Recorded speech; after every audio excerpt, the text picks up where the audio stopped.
Hello and welcome to Bible Characters at the Shed. The title of today's talk is Memorable Moments. We all have them, don't we? And Nehemiah, who is our guest today, certainly has memorable moments to look back on. His first memorable moment is this: he's sad. He's really sad because he's in exile in Persia. But his heart is in Jerusalem, and he hears news from Jerusalem that the city is devastated. It's in a terrible state. And his first moment is this: oh, the sadness in hearing the state of Jerusalem, the place where God chose to put his name. And he is so sad. That's his first moment, that feeling of terrible sadness when hearing about Jerusalem.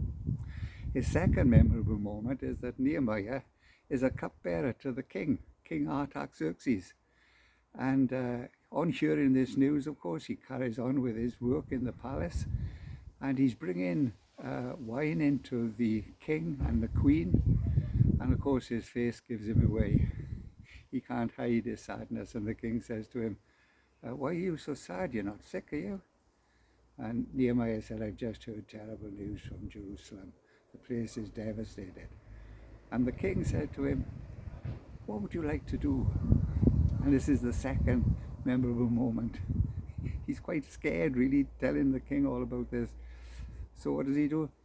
He prayed to the God of heaven. One of those instant telegram prayers that we pray when we're in a fix. And Nehemiah prayed to the God of heaven, and he had a wonderful reply.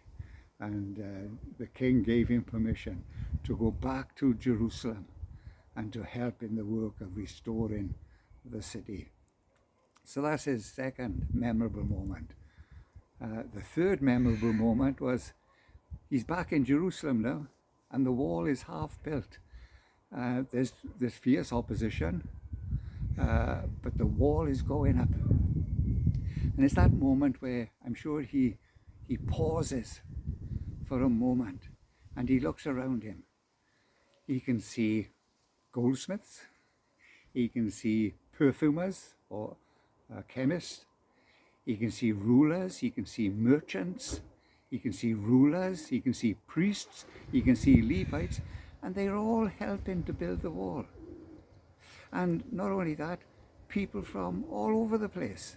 There's people from Jericho, there's people from Tekoa, there's people from Ben-Zur, there's people from Mizpah, all the regions around. There's people coming to help in the work.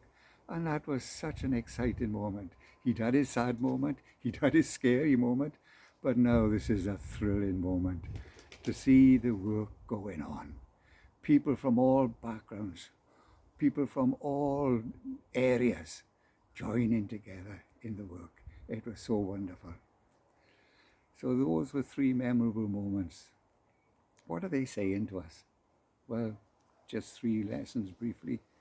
One, are we really sad about the spiritual state of things around us? Nehemiah was, and he prayed to God in heaven for help. Then that scary moment when the king asked him, well, what would you like me to do? And he asked, can I go back? And he had permission to go back.